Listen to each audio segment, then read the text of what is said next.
جب سب چلے گئے تو جبریل آ گئے. آپ نے فرمایا کیا ہوا؟ خاموش کھڑے تھے.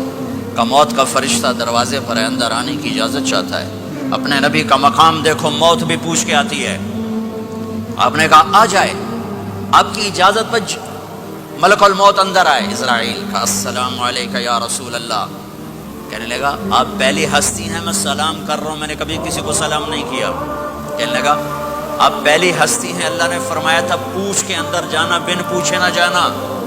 پھر کہنے لگے آپ پہلی ہستی ہیں، اللہ نے فرمایا آنا چاہیں تو لے آنا، رہنا چاہیں تو چھوڑ کے آ جانا. یہ وہ دربار رسالت ہے جہاں موت بھی پوچھ کے آتی ہے. آپ نے فرمایا میں اجازت دے دوں میری جان نکالو گے؟ کہا جی نکالوں گا. نکالو. آپ نے یوں جبریل کو دیکھا، کیا کہتے ہو؟ جاؤں یا رہ جاؤں؟ جبریل نے کہا اللہ آپ کی ملاقات کے شوق میں ہیں، فیصلہ آپ کریں گے. ہاں یہ بات سنانا چاہتا تھا اگلی. آپ نے کہا اچھا جاؤ، پہلے اللہ سے پوچھ کے آؤ میرے بعد میری امت کے ساتھ کیا کریں گے. میرے بچوں کے ساتھ یہ ساری مائیں، میرے بچے میرے بچے میرے بچے میرے بچے. میرے نبی کو تو پتا تھا کہ یہ تڑپ تڑپ کے ایک زہر میں جائے گا اور ایک کا سر کٹ کے نیزے پہ چڑھے گا. کیوں نہیں ان کے لیے ہاتھ اٹھائے؟ ہمارے لیے کیوں روئے کہ جاؤ اللہ سے پوچھ کے میرے بعد میری امت کے ساتھ کیا کرے گا، میں پھر جواب دوں گا. جبریل واپس گئے. موت کا فرشتہ کھڑا ہوا ہے. جواب آیا یا رسول اللہ آپ کا رب کہہ رہے ہیں آپ کی امت کو تنہا نہیں چھوڑوں گا.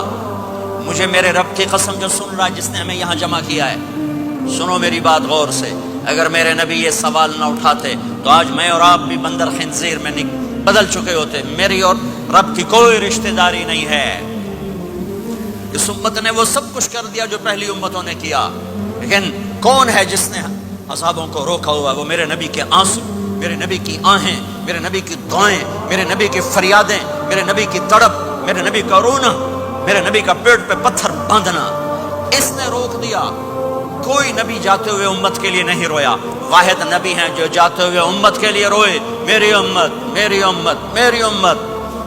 کوئی رابعہ بصری بعد میں آئیں گی، کوئی جنید بغدادی بعد میں آئیں گے، باغی بغاوت، اور پھر وہ روئیں اور پھر وہ تڑپیں اور پھر وہ دعائیں کریں، پھر وہ کہیں یا اللہ میری امت میری امت میری امت. ہائے ہائے. اور جب اجازت دے دی ملک الموت کو کہ جاؤ اللہ کی تقدیر کو پورا کرو، تو پھر بھی امت کو سبق دیا. اے میری امت الصلاۃ وما ملکت ایمانکم. ایک نماز نہ چھوڑنا، ایک میری امت کے کمزور لوگوں پہ رحم کرنا. نماز نہ چھوڑنا، کمزوروں پہ رحم کرنا. نماز نہ چھوڑنا، کمزوروں پہ رحم کرنا.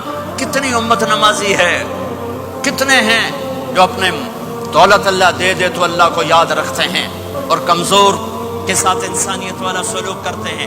جاتے ہوئے امت کو یاد کیا. اور پھر قیامت کا سب سے خوفناک مرحلہ